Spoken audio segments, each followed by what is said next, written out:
We've had productive talks. We looked at the prospects and the state of our bilateral relations. We have reaffirmed that both countries wish to continue to improve and strengthen our relations, considering the results that were reached during the meetings of presidents of Russia and Rwanda in 2018 in Moscow and in 2019 in Sochi. First off, we have agreed to boost cooperation and efforts to improve trade between Russia and Rwanda.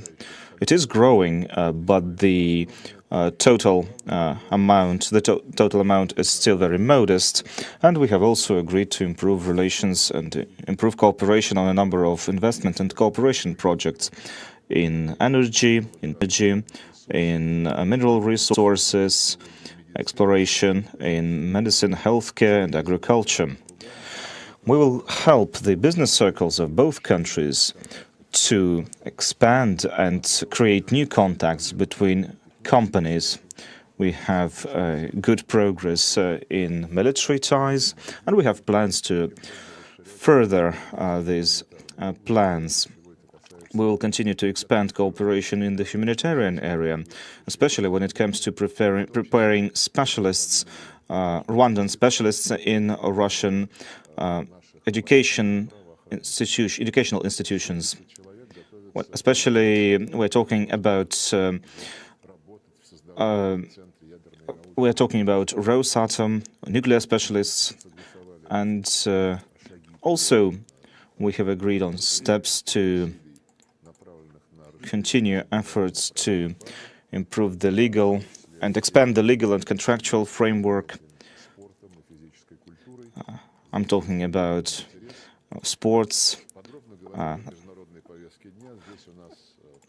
We have discussed the bilateral agenda where our positions align. Both countries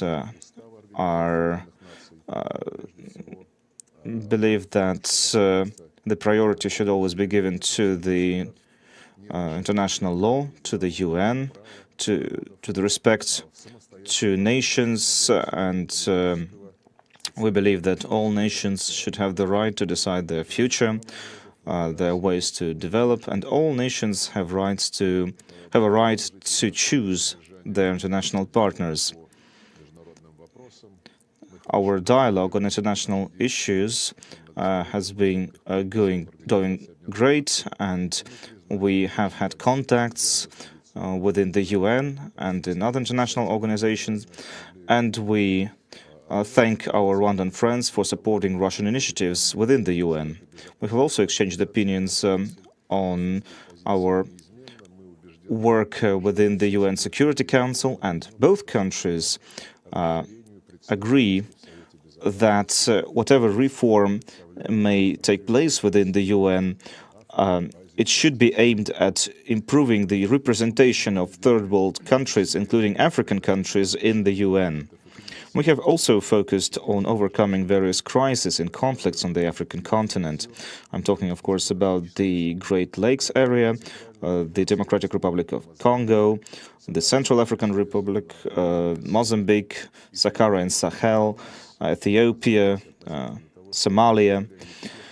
We certainly believe that to overcome all of these crises existing in these areas, we need a comprehensive approach that would involve all sides into the negotiations.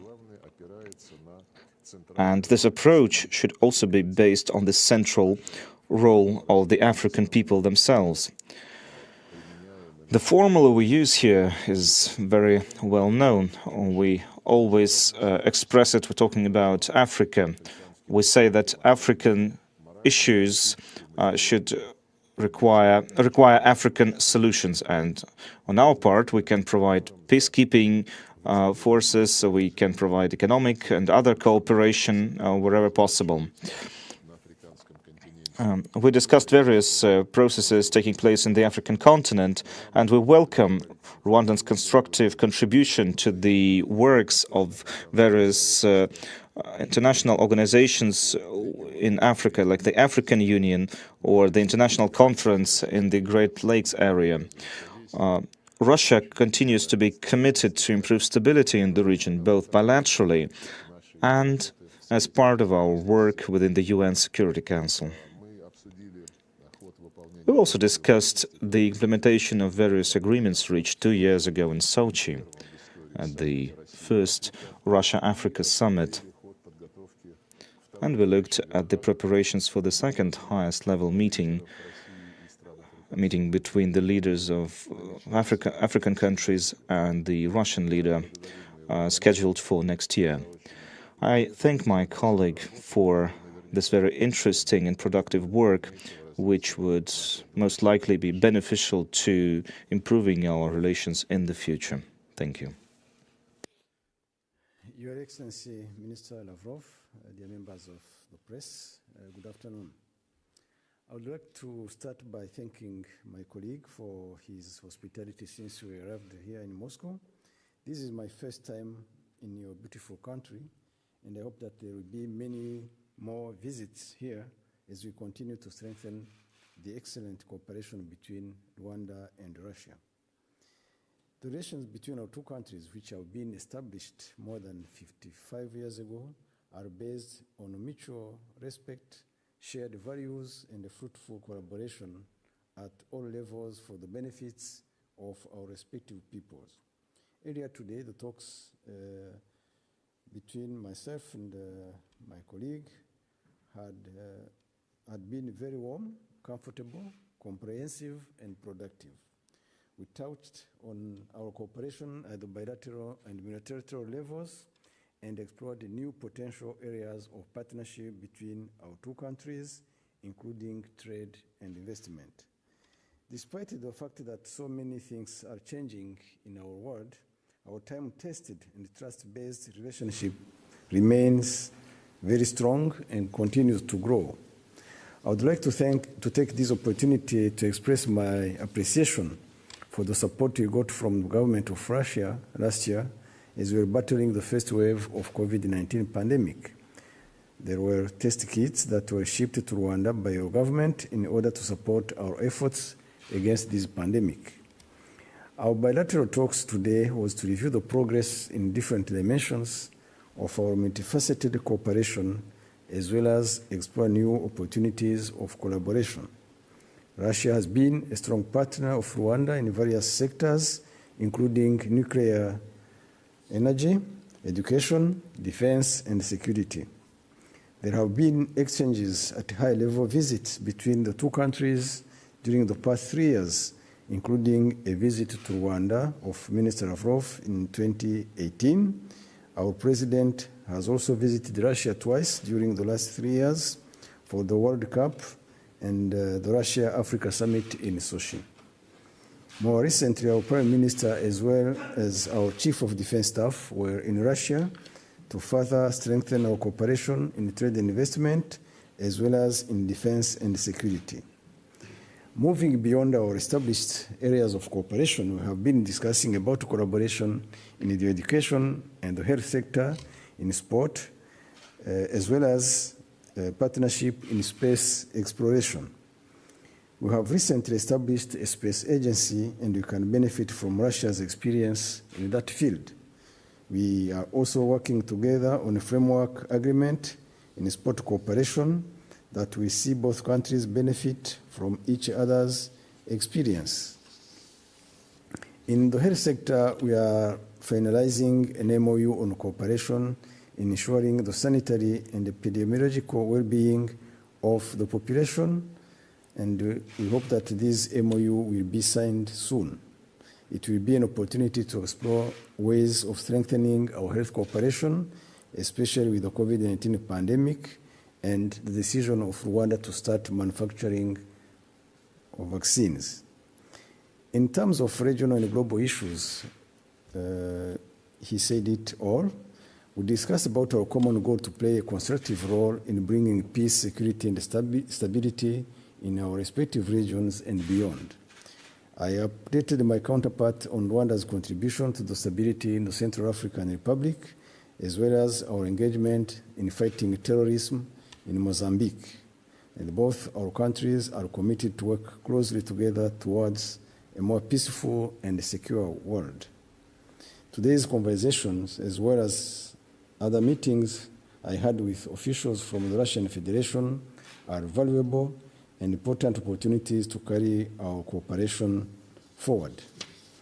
I look forward to hosting my colleague, Minister Lavrov, in Rwanda, as well as to organize with him a visit at the highest level between our two countries to further strengthen the excellent bond of friendship between Rwanda and Russia. Once again, thank you for the warm welcome in Moscow, and you are more than welcome in Kigali whenever your schedule permits. Thank you. Время для вопросов. Информагентство ТАСС, Time пожалуйста. for a Q&A session. TASS agency. Good day. I have two questions, if you don't mind. First, to Mr. Lavrov. Do we understand when the second Russia-Africa summit will take place? And is a preparation underway? And are all countries ready to take part in it? And the second question to the Minister of Rwanda. Your country plays an important role in settling conflicts in Africa, participates in UN missions in many hotspots on the continent. And what do you think about the opportunities for African troops, their part in vulnerable states? Thank you. Like I said, we have discussed the progress in implementing the agreements reached at the first Sochi summit, Russia-Africa summit, back in October 2019. Following that, the leaders of two countries announced the creation of a partnership forum, Russia-Africa Partnership Forum. The secretariat of the forum is already formed. It is territorially placed in Russia, and it already has a coordination council, a civic council, and this is the way civil society supports this initiative. And we also have a council for Russia-Africa cooperation, business cooperation. It involves companies and businesses that already do business in Africa and those that wish to do so. This is a very useful thing because it allows this company to get acquainted with business practices in Africa and try and implement various projects there. This is good for relations, for business relations between the two countries. As for the specific date of when the second summit is going to take place, we're going to have a meeting between the Russian officials and the African Troika, and there this issue will be one of the ones we will focus on. A big contributor to the UN peacekeeping mission, and Rwanda is also contributing to addressing conflict in other parts of the continent at bilateral level. This is the case in Mozambique. It is partly the case also in Central African Republic. And a force under the African Union could contribute to the solutions of conflict on the continent. And there are various mechanisms on the continent under the regional economic communities. I mean ECOWAS, I mean SADC, I mean the East African Community and others. But this being said, when we are dealing with conflicts, we can just put forward a military solution, but we need also to think about political solutions. A military solution can bring security, can bring stability in the short term, but it needs to be accompanied by a political mechanism, diplomatic efforts, just to make sure that peace is established and for the long term. So both need to be implemented together, and the African Union has all the mechanisms which are needed for it to play that role, be it on the military side, be it on the political and diplomatic side. Спасибо. Thank you. Пресс-конференция завершена. The press conference is over.